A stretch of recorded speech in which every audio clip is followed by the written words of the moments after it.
And guys, this is learning is from this, and today I'm with the chapter in bedtime learning is motion. So this is a nice lesson. So let's we begin. So what is the motion? If your body changes its position with respect to time and its surroundings, it is said to be in a motion. And what is meant by scalar quantity? Physical quantities with which we can associate only magnitude is called as scalar quantity. And then, what do you mean by vector quantity? Physical quantity with which we can associate also magnitude, means we can also take magnitude and any other, so that is a vector quantity. And what is distance? The longest path is called as distance, like a path which is longer by rounding crossing, like. And then what do you mean by displacement? Displacement is the shortest path from A to B, like a straight path. It will be from the starting position to the ending position. And what do you mean by uniform motion?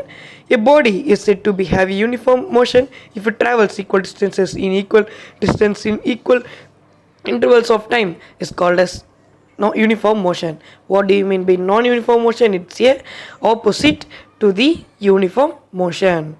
And then what do you mean by speed? You can just simply tell us speed is equal to distance by time, as distance is s and t is time. And then there are types of speed. First one is uniform speed. If your body covers equal distances in equal interval of time, then speed of your body is said to be in uniform speed. What do you mean by non-uniform motion? If your moving body covers unequal distances in equal interval of time, then the speed of your body is said to be non-uniform speed. And then what do you mean by average speed? It is defined as the ratio of the total distance traveled by a body to the total time taken. Average speed is equal to total distance traveled by total time taken. What is meant by instantaneous velocity? Velocity of an object at a particular instant of time or a particular point of the path is called as is the instantaneous velocity. What do you mean by acceleration? The change of the velocity of an object during any time of interval is not zero, as the expressed by the physical quantity as acceleration. A equal to change in velocity by change in